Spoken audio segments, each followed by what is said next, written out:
Hi, I'm Menaka Raman-Wilms, and you're listening to The Decibel from the Globe and Mail. This week, the Canadian government introduced a bill that would effectively ban conversion therapy. It's the third time the government's tried to end the practice, and even though conversion therapy is known to cause harm, it still happens in Canada. You can imagine that it might be something that it's hard to gather data on, especially if it's something that's going underreported or if it's something that people don't feel comfortable talking about. That's the Globe's Janice Dickson. She'll tell us what this new bill would do and why it's taking so long to ban a practice this harmful. This is The Decibel.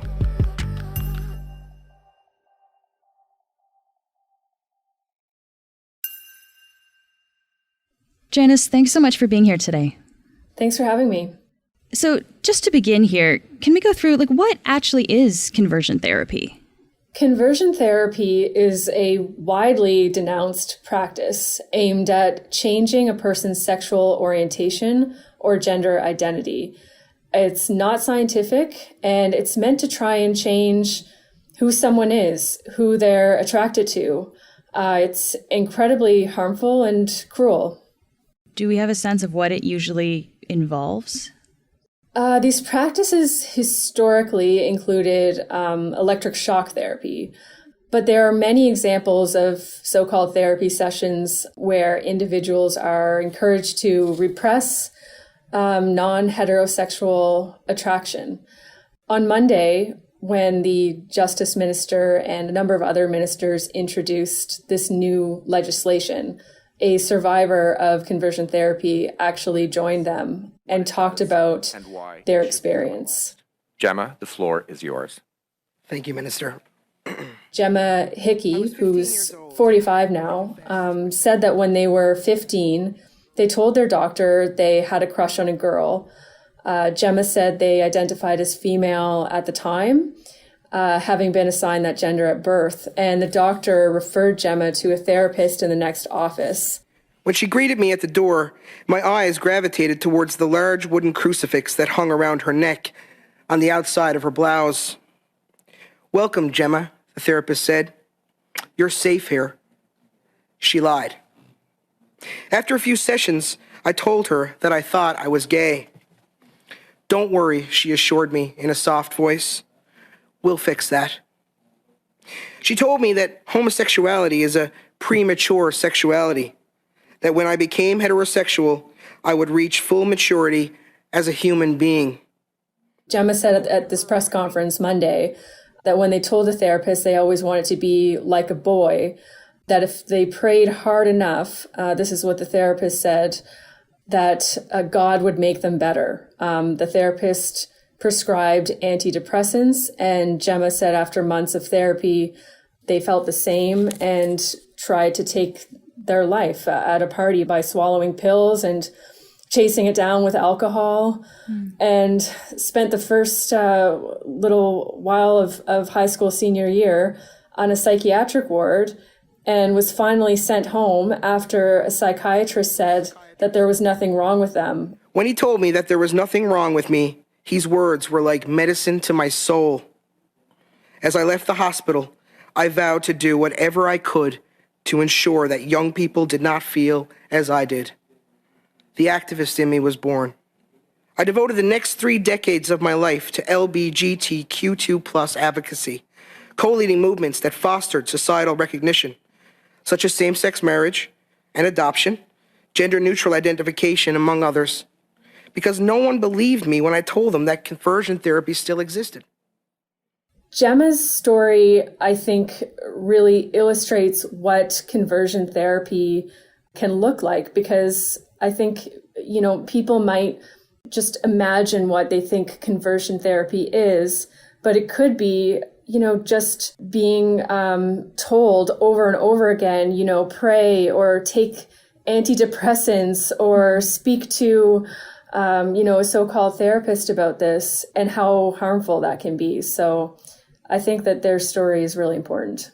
Yeah, it sounds like it can take a whole wide range of different forms then. And I think, frankly, a lot of people might be surprised to hear that this still happens in Canada in 2021. Do we have any kind of sense of how common or how widespread this is? According to Community-Based Research Center, 1 in 10 GBTQ people have experienced conversion therapy. That's according to a recent survey that this organization had posted on its website. But I asked the federal ministers this question on Monday at the press conference, and they cited some of this research, but also said that it's often happening in the shadows. And, you can imagine, after hearing a story like Gemma's, that it might be something that it's hard to gather data on, especially if it's something that's going underreported or if it's something that people don't feel comfortable talking about. So, of course, we're talking about this today because the Liberal government has introduced a bill to effectively ban conversion therapy. And this is the Liberals' third attempt to pass legislation banning this practice. Could you just walk us through what happened the last 2 times? And I guess why hasn't this happened yet? So the first time, I believe it was introduced in March 2020, Parliament prorogued. Then it was introduced again last October.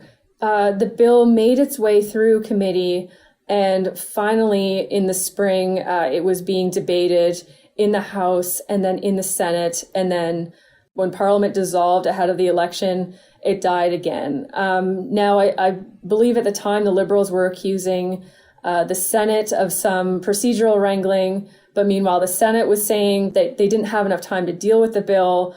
But it's come around again, and it sounds like the Liberals are pretty confident that it will get passed this time.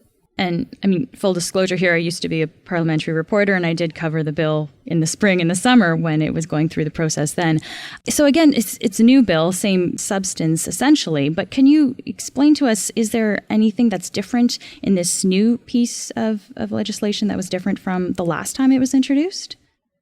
It is a bit different. It's wider reaching than the previous version because it proposes to ban conversion therapy for both children and adults. As you probably remember in the previous iterations of the bill, it was banning it for children and adults who had the practice being done against their will, but there was a loophole because it allowed consenting adults to seek out this so-called treatment, but now it's banned entirely. So this bill does close that loophole. And I think a lot of critics of the previous version of the bill are already applauding this version because of this aspect, because in their view, adults can't walk into hospitals or other treatment centers and demand other sort of debunked treatments. So this should be no different.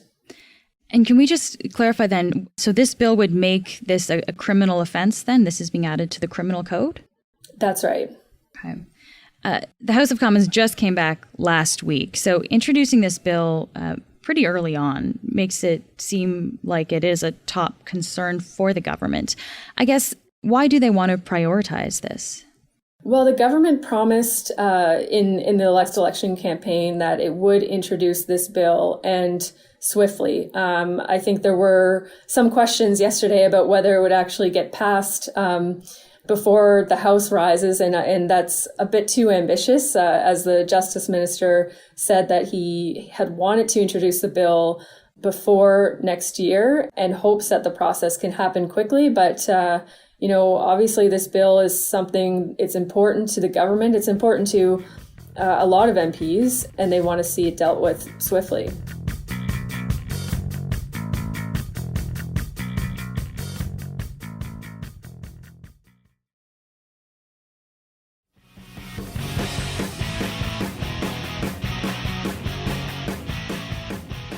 So the UN has also called for this practice to be banned globally. And Justice Minister David Lameni has said that these, quote, so-called therapies may amount to torture, end quote. We know it leads to an increased risk in self-harm and suicide. So who is opposing this ban and why? The last time debate was happening around this bill, conservatives were divided. I believe there were around 62 Conservative MPs in the last Parliament that had voted against it. Conversion therapy, and particularly counseling that changes behavior, is a concerning part of the definition. A lot of counseling is attempting to change behavior, and that is exactly what folks I've been hearing from folks from around the country.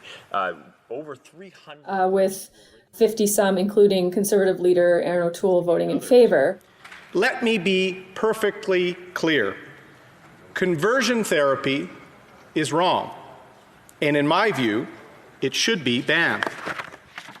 Some of the criticism that's come from that side of the House has been that the ban could criminalize, conversations between youth and families and maybe faith-based leaders in particular. Now, I remember back in October, Justice Minister David Lametti saying that is definitely not the case, that this does not criminalize conversations. But that was the argument that some Conservative MPs were making at the time. And it might be a little early to tell because this, again, was just introduced, but is there the sense that similar arguments will come up again? I think it's likely that some of those points will be raised again, but ultimately members of Parliament are now very familiar with this piece of legislation. It's, of course, a little bit further reaching than it had been before, but I think it will still have the support from a majority of parliamentarians. I guess from what you've been hearing and who you've been talking to as well, do experts think that this legislation will help? I guess because you mentioned before that there's maybe the concern that it's something that might happen in the shadows a lot more than we even know about. So, I mean, is there the risk that it could potentially help to drive some of these practices underground? So my impression after this bill was introduced on Monday is that it was widely applauded by a lot of experts who have been calling for legislation for some time. They want to see this practice that has been going on criminalized. They want victims to have somewhere to go and to hopefully stop those who are, performing this or who are advertising this online, to put a stop to all of that. So on Monday, when the legislation was introduced, they really were complimentary of this and hoping, their main point was that they just hope it gets passed soon. And as you mentioned, so it bans the practice, but also the advertising of the practice as well. Do we know when we can expect a vote in the House on this? How quickly that's actually going to happen? We don't know. That's something I think to watch for in the new year. It sounds like there's generally support in the House of Commons for it. Do we have a sense about support in the Senate once it gets to that stage? Does it look like there'll also be support there for it as well? I think there will be support for it in the Senate. I think the hope is that it will be dealt with expeditiously and that overall there will be support for it. From what you're hearing, it sounds like this bill does have support from experts and advocates. Do they have a hope that this bill, if passed, will mean the end of conversion therapy, the end of this practice in Canada then? Yes, absolutely. They are hoping that with this legislation, after it's passed, it will fully put an end to this practice in Canada. Janice, thanks so much for taking the time to speak with us today. Thanks very much.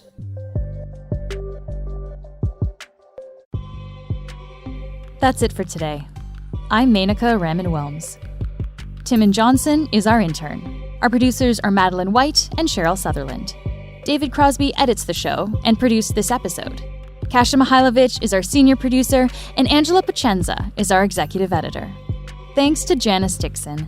You can find more of her work at theglobeandmail.com. You can also email us at thedecibel@globeandmail.com. If you want to reach me, I'm on Twitter at MenakaRW. And if you haven't already, please follow The Decibel wherever you get your podcasts. Thanks so much for listening, and I'll talk to you tomorrow.